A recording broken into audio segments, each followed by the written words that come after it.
Déclic, bonsoir cinéphiles et cinéphiles. Aujourd'hui, je vais vous parler de ceci. Et je l'envoie dans une galaxie lointaine, the long time ago, the long galaxie, la très très lointaine galaxie où on a baigné dedans depuis 1977. Je parle pour les plus vieux, comme moi, vieux dinosaures. Il s'agit donc de l'ascension de Skywalker, The Rise of Skywalker, Star Wars. Un beau boîtier steelbook, que voici, que voilà. L'intérieur n'est pas vilain non plus. Je vais vous le montrer quand même. J'espère que ça va passer. Là, bien entendu, l'autre disque, il est encore resté dans sa boîte pour le moment. On l'a regardé hier. Donc, il y a le 4K, le Blu-ray et le bonus, disque bonus. Alors, je ne sais pas si je devrais vous conter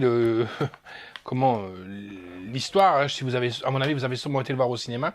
Mais ça fait rien. On va le faire comme d'habitude. Le petit synopsis, la bande-annonce, bien entendu. Et après, on se retrouvera bien entendu pour en discuter. Alors, la conclusion de la saga Skywalker, de nouvelles légendes vont naître de cette bataille épique pour la liberté. Ben oui, il n'y a pas tellement de grand chose à dire. Ben nous, qu'est-ce qu'on fait? Ben, je vous invite à aller voir un peu ce qui se passe de ce côté-là de la galaxie, des nouvelles planètes peut-être, et peut-être des rebondissements. On va dire ça comme ça.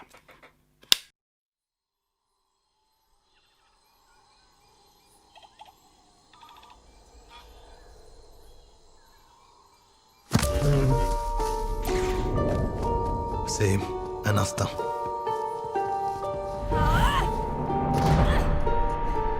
Une sensation.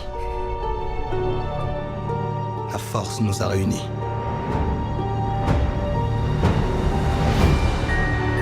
Nous ne sommes pas seuls. Les gens honnêtes combattront si on les guide. Tout le monde croit me connaître. Personne ne me connaît. Moi, je te connais.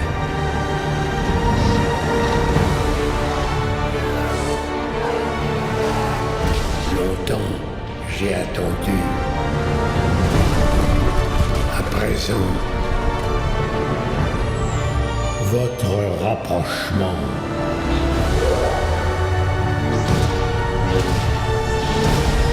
Et votre perte.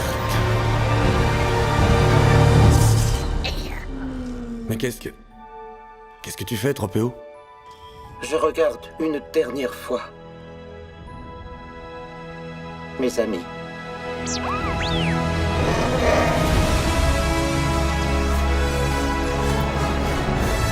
Affronter la peur, c'est le destin de tout Jedi.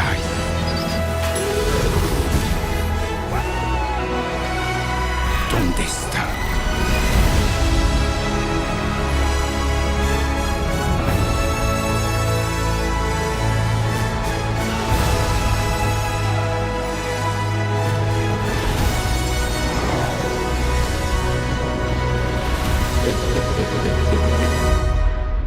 La force sera avec toi. Toujours.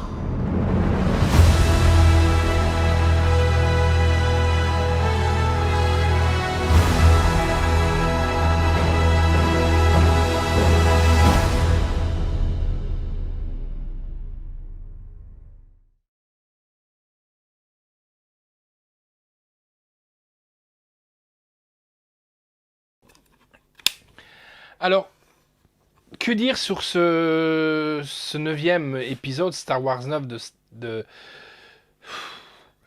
mitigé quand on entend les gens qui disent oui,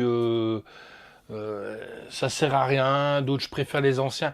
C'est vrai, des gens comme moi qui sommes anciens, on préfère quand même, on a la nostalgie quand même de feu Dark Vador et tout ça. Puis après, bon, on doit évoluer avec son temps. Ça, c'est une chose est sûre, on doit évoluer avec son temps.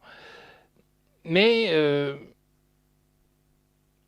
j'ai bien aimé, à part que je trouve il fallait pas pousser à bout de bouchon un peu trop loin. On a eu des scènes de caméo, notamment il y a un Solo qui arrive, et bien entendu aussi mademoiselle, donc Carrie Fisher, qui apparaît. C'est un peu décevant quand même, en sachant que quand le film a été réalisé, elle était décédée, donc ils ont fallu qu'ils apprennent. Je sais pas, ils auraient peut-être pu en parler sans la montrer. Voilà, c'est peut-être ils ont peut-être pris Skywalker, c'est pareil, Luke. Pourquoi? Je sais pas, peut-être pour faire venir des gens, j'en sais rien, des publics fans comme nous, de l'ancienne génération. Mais bon, voilà. On a bien aimé, on a passé un bon moment. L'image, elle est magnifique. Le rendu photo, le rendu vidéo, le rendu son. Déjà en cinéma, on était resté scotché, mais alors à la maison, avec toute l'installation Atmos et tout ça, ben, on a pris une bonne claque sur le coin de la tronche. Alors, moi, que dire sur ce film? Donc là, vous avez vu que c'est le boîtier Steelbook édition, donc Blu-ray bonus, Blu-ray et le 4K. J'ai trouvé cet ultime opus magique. On avait un gros clin d'œil aux anciennes générations, c'est ce que je vous ai dit, hein. Des effets spéciaux à vous couper le souffle. Moi, j'adore, c'est le combat laser sur on va dire un vaisseau en épave sur l'océan. L'étoile noire qui s'est effondrée, il y a un océan, et je trouve ça vraiment magnifique,